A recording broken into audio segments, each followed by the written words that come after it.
Are you okay? I'm okay. I'm ready to cry. You know I can't get out of my head. I know. No, listen. It just doesn't stop. She was a phenomenon. A kid who, with shocking clarity, knew exactly who she was before she even knew how to tie her own shoes. Jazz Jennings wasn't just a person, she became a symbol. At just 6 years old, sitting across from Barbara Walters, she put a face to a concept many people found baffling, becoming one of the youngest publicly documented transgender children on the planet. Her life, broadcast to millions on the TLC show I Am Jazz, was held up as a roadmap for a new generation, a story of acceptance, trailblazing courage, and a loving family. She wrote books, started foundations, and even took on national sports federations for the simple right to play. She was celebrated, and seen as the golden child of transgender youth, a smiling, confident teen who had conquered every challenge and was heading for Harvard University. She was the face of a movement, a celebrated transgender teen who seemed to have the brightest of futures ahead of her. But then, she vanished. The social media posts slowed to a crawl, the TV cameras went away, and the once constant advocate fell silent. When she finally re-emerged, she was, in her own words, almost unrecognizable. This is the untold story of how Jazz Jennings' life was completely derailed by a severe binge eating disorder and a brutal mental health battle that she's only now starting to win. This is what happens when the symbol collapses, and the human being underneath is forced to rebuild from the wreckage, far from the spotlight that both made her and nearly broke her. This is what really happened to Jazz Jennings. To understand the crash, you have to understand just how high she flew. Jazz Jennings' story didn't just kick off with her reality show, it started on national television. In 2007, the world met a 6-year-old Jazz who told Barbara Walters, with a disarming innocence, "I have a girl brain but a boy body." It was a simple, powerful line that cut through all the noise. From that moment, a narrative was born. Here was a child, diagnosed with gender dysphoria at just 4 years old, being raised with nothing but love and support from her family. Her parents, Greg and Jeanette, became advocates overnight, not just for their daughter, but for all trans kids. They used the last name, Jennings, as a pseudonym to protect their family's privacy, but their story was completely public. They were hit with a storm of criticism and hate, with some even calling their support child abuse. Still, they never backed down. The family's message was simple: unconditional love and acceptance, a theme that defined their public lives. This mission quickly grew beyond interviews. The Jennings family started the Trans Kids Purple Rainbow Foundation, a nonprofit to help transgender youth and their families. Their fight went institutional when they challenged the U.S. Soccer Federation for a policy that stopped Jazz from playing on the girls' team. They won, forcing a nationwide policy change that let transgender athletes play on teams matching their gender identity. It was a massive victory that cemented Jazz's status as a genuine activist before she was even a teenager. The momentum felt unstoppable. In 2014, she co-wrote a children's book, I Am Jazz, telling her story in a simple, illustrated way for young kids. While it became a tool for empathy in schools and libraries, it also became a lightning rod for controversy, landing on the American Library Association's list of most banned books for years.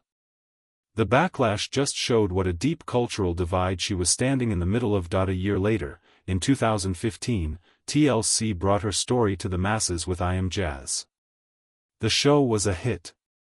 It wasn't just about her transition, it was about her life, dating, high school drama, and friendships, all through the eyes of a transgender teen.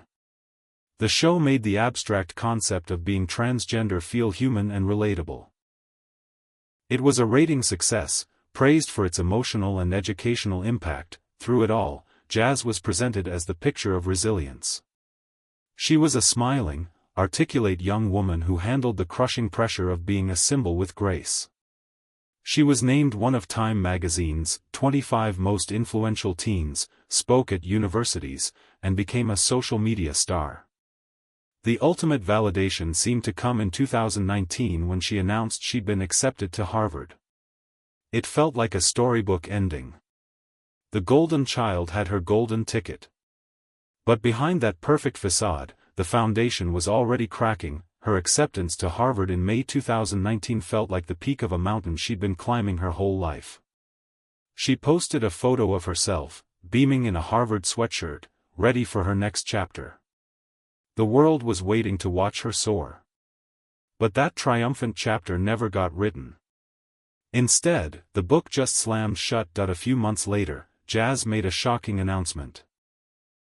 She was deferring her admission to Harvard. In an Instagram post, she chose her words carefully, saying, "These past few years have been so full and busy that I realized I could use some time to refocus and recenter to be the strongest version of myself." On the surface, it sounded mature, a young adult recognizing burnout and taking a step back. But for the millions who followed her, it was the first public sign that something was deeply wrong. After that announcement, Jazz Jennings, the constant media presence, basically disappeared. Her once lively social media went quiet. The interviews, appearances, and advocacy work stopped. The TV show, I Am Jazz, went on hiatus, leaving viewers with a cliffhanger about her well-being. The silence was deafening. The public, used to having a front-row seat to her life, was left to guess. Where was she? Was she okay? Rumors and concerns swirled online. Had the pressure finally broken her? Was she regretting her transition, as her loudest critics always hoped? Or was something else happening, something far more personal and painful than anyone imagined? This vanishing act was a complete reversal of the life she'd lived. For years, every milestone and struggle had been documented: puberty blockers, her quest for gender confirmation surgery, even her first dates. That radical openness was her trademark. Now, for the first time, the cameras were off. The 2-year break she planned stretched on, wrapped in mystery. When she finally returned, it was to reveal that her disappearance wasn't just about burnout. It was about a private war she had been losing, a battle with her own mind and body that had thrown her life completely off course. The golden child had fallen, and she was about to tell the world just how hard she'd hit the ground. When Jazz finally broke her silence, it was with a bombshell. In a teaser for the 7th season of I Am Jazz, she delivered the shocking truth herself. 2 years ago, I was on my way to one of the greatest institutions in the world, she said, but I was actually struggling severely with mental health issues. I started binge eating, and I gained weight, and more weight, and more weight, and now, almost 100 pounds heavier, here I am today. This was the untold story. The real reason she retreated from the world wasn't just to recenter. It was a desperate move to survive a complete collapse.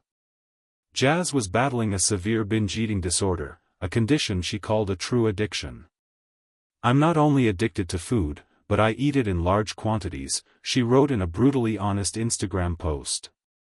The photo she included was jarring.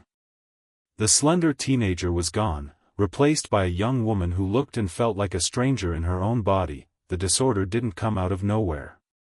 It was a perfect storm. The immense pressure of being a public symbol since she was 6 years old was a heavy burden. She later admitted she'd always put her own fears aside to push the cause forward. This constant need to be the perfect advocate had fueled deep-seated anxiety and depression. On top of that, she was on medications that increased her appetite, creating a physical trigger for her emotional turmoil. Food became a coping mechanism, a way to numb the pain. The binging was a symptom of a much deeper struggle. Her body was becoming a physical billboard for her mental pain. The family who had been her fortress of support was now in uncharted territory. Their attempts to help were filmed for the show, and it was raw and uncomfortable to watch. In the new season, her family's concern sometimes came across as what viewers called fat shaming.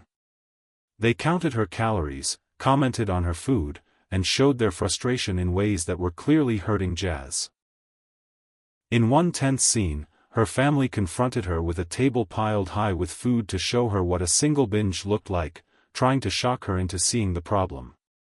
Her mother, Jeanette, whose pain was obvious, would plead with her. I'm looking to you to be a leader for yourself, she told Jazz, her voice breaking. This is not you. This is not the Jazz we know. It was the cry of a terrified mother trying anything to pull her daughter back from the edge. Jazz felt the sting of their words. I do experience fat shaming from my family, she confessed on the show. It makes me feel like I'm not even a human.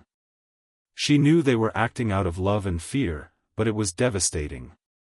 It only deepened the shame that fueled the binging. She was trapped in a vicious cycle. The shame made her turn to food, which led to more weight gain and more shame. This wasn't just overeating, it was a full-blown mental health crisis. Her life, once so full of purpose, had shrunk. The dream of Harvard seemed impossible when she was just trying to get through the day. The binge-eating disorder wasn't just an internal struggle, it spilled into every part of Jazz's life, creating a downward spiral. The most visible result was the weight gain. In under 2 years, she gained nearly 100 pounds. This drastic change was a constant, public reminder of her private war. But it was what the weight represented, a loss of control, a total disconnect from her own body, that was truly crushing. This physical transformation crippled her daily life. She couldn't play tennis, a sport she loved. Her energy was gone. This was a deep source of frustration for the same activist who had once fought the U.S. Soccer Federation for her right to play. Now, she was sidelined by her own health. The spiral also worsened her mental health. The shame and guilt from binging are intense, and for Jazz, it was amplified by her public profile. She felt the weight of millions who saw her as an icon of strength. Now, she felt like a failure. This only deepened her pre-existing anxiety and depression. Her journey was made even more complicated by the long shadow of her gender confirmation surgery. The surgery, which she had in 2018, wasn't simple. Because she'd been on puberty blockers from a young age, her surgeons didn't have enough tissue to construct a vagina with standard methods. This meant multiple, complex surgeries and serious complications that required another unexpected procedure. The recovery was brutal. While she had bravely shared her scars on Instagram, celebrating her journey, the trauma lingered. The very part of her body that was supposed to finally confirm her identity had become a source of incredible pain and medical difficulty. The weight gain was now a second war she had to fight over her own body. Another time it felt like an enemy instead of an ally. The strain on her family was immense. The family that had once united against outside threats was now struggling with a crisis from within. Fights over food and exercise became a painful theme on I Am Jazz. They loved her, but their panic often made things worse, creating a tense and stressful home. The downward spiral wasn't just affecting Jazz. It was pulling the whole family down with her. It was clear this wasn't a problem a simple diet could fix. It would take a fundamental shift, a turning point that had to come from Jazz herself. After years lost in a fog of depression and disordered eating, Jazz's turning point wasn't a single lightning bolt, but a slow, grinding crawl back to herself. The first, most important step was deferring Harvard. For the world, it was a red flag. For Jazz, it was the first time she put her own well-being ahead of the timeline everyone expected of her. She was admitting she couldn't be a student or an advocate if she wasn't healthy first. The journey back began with her going public in 2021. On Instagram, she posted the before and after photos of her weight gain and openly stated she had a binge-eating disorder. "I'm posting this photo because it's time for me to address my weight gain and hold myself accountable," she wrote. It was a brave move that invited judgment but also created a support system. She was done hiding. Her readmission to Harvard came with a condition. She had to set up a full clinical team of therapists and doctors in Boston before she could return. This set off a frantic race against time, all documented on the show. But she did it, proving to the university and herself that she was serious about building the support she needed. Getting readmitted was a huge victory and a powerful motivator. The dream was back in reach. From there, the focus turned to her physical health. This wasn't about a quick-fix diet. it was about a total lifestyle change. Exercise became the cornerstone of her recovery. She started small, with her family, especially her brother Sander, acting as trainers. Early videos showed her struggling for breath after just a short jog. It was humbling, but she kept going. She started playing tennis, pickleball, and even club-level lacrosse at Harvard. Exercise became less of a chore and more of a source of joy. She posted videos of her progress, running with more ease, lifting weights with more confidence. Her father, Greg, ran alongside her, a symbol of the family's shift from panicked critics to supportive partners. "My siblings have pushed me through my high highs and low lows," she wrote. "I can't thank them enough for always supporting me." Her social media became the journal of her comeback. This wasn't a story about a perfect icon, it was about a real person's messy, inspiring progress. In January 2024, she announced she'd lost 70 pounds. By August 2024, she hit a huge milestone. 2 years later and almost 100 pounds lighter, she declared on Instagram. The post included a powerful video comparing clips of her struggling 2 years earlier with new footage of her running with confidence. In that post, she shared a crucial insight: good health is not a certificate you display, it is a constant effort. This was her new philosophy. There was no finish line. Health wasn't a destination, it was a daily process. She wasn't chasing an old version of herself. She was building a new one. Today, Jazz Jennings is a woman. Redefined.